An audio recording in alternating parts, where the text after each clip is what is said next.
إن الحمد لله نحمده ونستعينه ونستغفره. قال الله تبارك وتعالى في القرآن المجيد: أعوذ بالله من الشيطان الرجيم. وإن تعودوا نعمة الله لا تحصوها إن الله لغفور رحيم. اللہ تبارک و تعالیٰ قرآن مجید پارہ نمبر 14 سورۃ النحل اس کی آیت نمبر 18 اللہ تبارک و تعالیٰ ارشاد فرماتے ہیں: وَإِن تَعُدُّوا نِعْمَةَ اللَّهِ لَا تُحْصُوهَا، اگر تم اللہ کی نعمتوں کو شمار کرنا چاہو تو تم شمار نہیں کر سکتے. ان اللہ لغفور الرحیم، بے شک اللہ تعالیٰ بخشنے والا رحم کرنے والا. اللہ تعالیٰ نے فرمایا اگر تم گننا چاہو نا، گننے بیٹھ جاؤ اللہ تعالیٰ کی نعمتوں کو، لا تحصوها، تم نہیں گن سکتے. اگر انسان اپنے جسم کے اوپر غور کرے تو اتنی نعمتیں استعمال کر رہے ہیں ہم ہر وقت اللہ تبارک و تعالیٰ کی، جن کو ہم شمار نہیں کر سکتے. مثال کے طور پہ ہم آنکھوں کا استعمال کر رہے ہیں.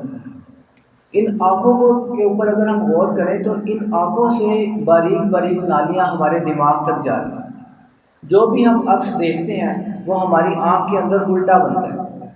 اس الٹے عکس کو دماغ، جو ہماری آنکھ کی نالیاں ہیں باریک باریک نالیاں، وہ اس الٹے عکس کو ہمارے دماغ کے اندر لے کے جاتی ہیں اور دماغ اس کو سیدھا کر کے ہمیں دکھاتا ہے. یہ ایک آنکھ کا کام ہے جو ہم ہر وقت استعمال کرتے ہیں 24 گھنٹوں. پھر کان کے اندر بھی اسی طرح باریک باریک نالیاں ہیں جو دماغ تک جاتی ہیں، وہ بھی ہم استعمال کرتے ہیں. ہم ہر وقت سانس لیتے ہیں. اگر آپ سانس لینے کے عمل کو دیکھ لیں تو آپ کو اللہ تبارک و تعالیٰ کی کبریائی جو ہے اس کی پہچان ہوگی.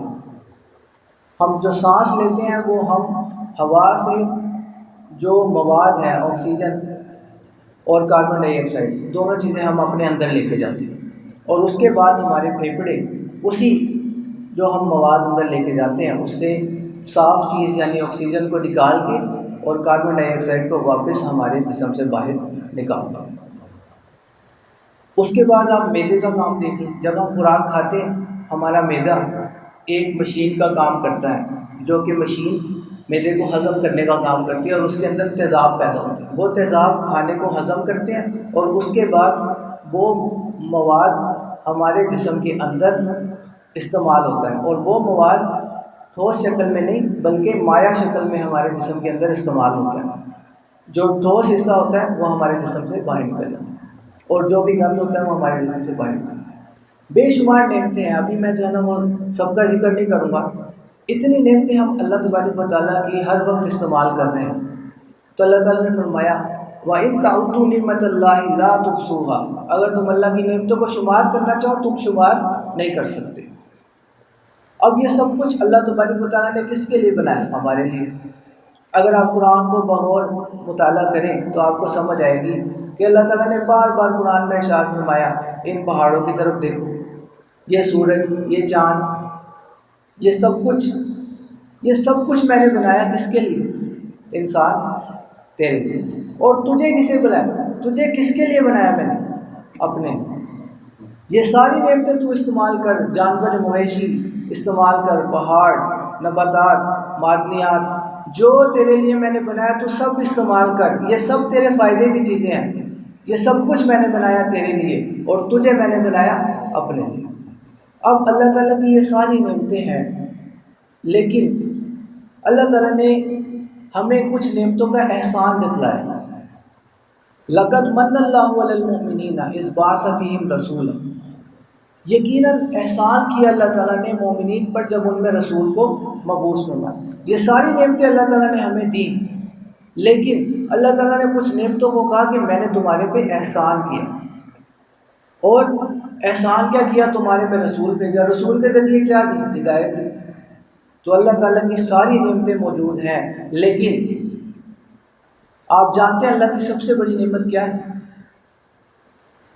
آنکھ، کان، ناک، پہاڑ، سورج، چاند، یہ سب ہم استعمال کرتے ہیں اپنے فائدے کے لیے. لیکن سب سے بڑی نعمت جو اللہ تعالیٰ نے فرمایا کہ تمہارے اوپر سب سے بڑا میرا احسان کیا ہے، وہ ہے ہدایت. یہ ساری نعمتیں اپنی جگہ، یہ ساری نعمتیں ایک طرف، اتنا بڑا سورج، اتنا بڑا چاند، یہ زمین، یہ آسمان، یہ کائنات، ساری نعمتیں ایک طرف، لیکن ہدایت کی نعمت ایک طرف۔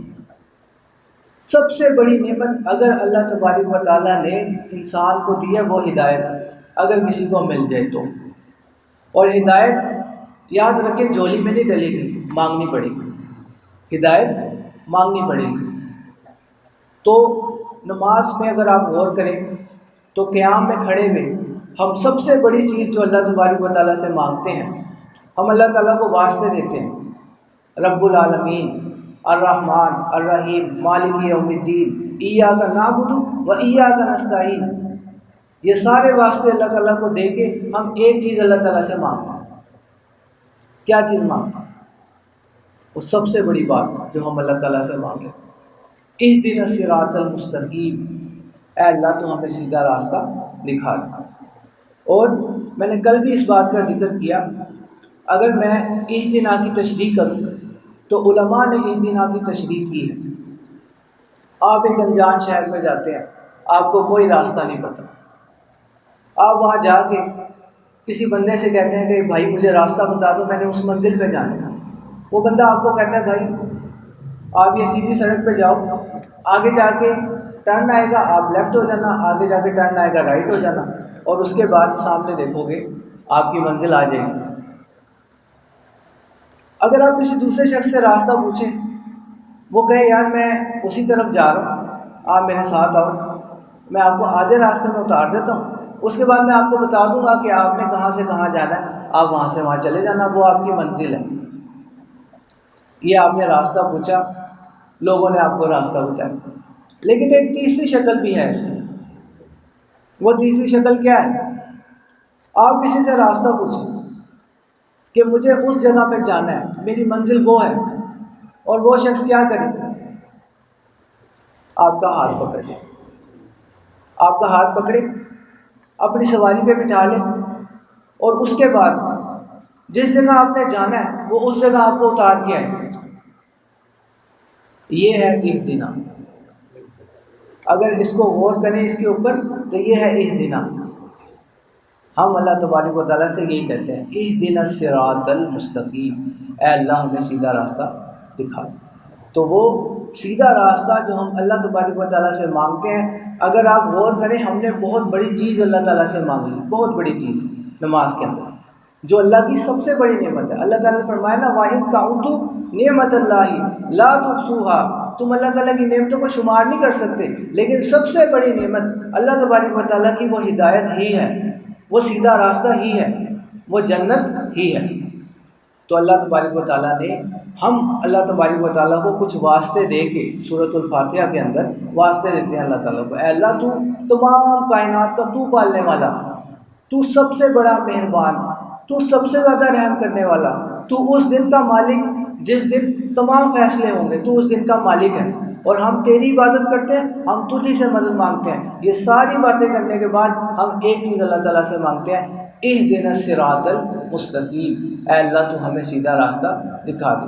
ساری نعمتیں اللہ تعالیٰ کی ہیں جنہیں انسان استعمال کرتا ہے، لیکن یاد رکھیں ساری نعمتیں ایک طرف، کائنات کی ہر نعمت ایک طرف، اللہ نے سب کچھ انسان کے لیے بنایا، لیکن ایک نعمت جو ہے وہ ان سب سے الگ ہے، وہ سب سے بڑی، وہ کیا ہے؟ ہدایت۔ اور وہ یاد رکھیں ہدایت آپ کو جھولی میں نہیں ملے گی، آپ کو مانگنی پڑے گی، اللہ تبارک و تعالیٰ سے آپ کو دعا مانگنی پڑے گی۔ ہم نماز میں وہی مانگتے ہیں اللہ تعالیٰ سے، اہدنا الصراط المستقیم، اے اللہ تو ہمیں سیدھا راستہ دکھا دے، صراط الذین انعمت علیہم، راستہ ان لوگوں کا جن پر تیرا انعام ہوا۔ انعام اللہ تبارک و تعالیٰ کا نبیوں پہ ہوا، شہداء پہ ہوا، صالحین پہ ہوا، یہ سب پہ اللہ تعالیٰ کا انعام ہوا، اے اللہ تو ہمیں ان میں شامل کر دے۔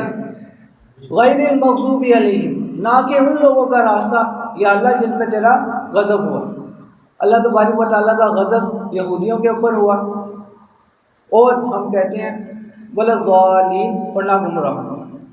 گمراہ کون ہوئے؟ عیسائی گمراہ ہوئے۔ اللہ تبارک و تعالیٰ سے ہم یہ چیزیں سورۃ الفاتحہ کے اندر مانگتے ہیں، لیکن یاد رکھیں، اس کا ترجمہ ذہن کے اندر رکھیں نماز پڑھتے وقت، اور یہ سوچیں کہ ہم نے ایک بہت بڑی چیز اللہ تبارک و تعالیٰ سے مانگی۔ دعا ہے کہ اللہ تعالیٰ ہمیں سیدھے راستے پہ چلا دے، اہدنا الصراط المستقیم، اے اللہ تو ہمیں سیدھے راستے پہ چلا دے۔ اللہ تعالیٰ ہمیں ہدایت کی نعمت عطا فرمائے۔ اور میری یہ گزارش ہے آپ سے کہ آپ اپنی نماز کے بعد اگر اپنے لیے دعا کریں بیٹھ کے، تو اپنے لیے ہدایت ضرور مانگیں اللہ تعالیٰ سے۔ آپ جب بھی بیٹھیں تنہائی میں اللہ تعالیٰ سے آپ باتیں کریں تو آپ اپنے لیے ہدایت ضرور مانگیں اللہ تعالیٰ سے۔ یہ سب سے بڑی نعمت ہے، اگر اللہ تعالیٰ کسی کو دے دے یہ سب سے بڑی نعمت ہے۔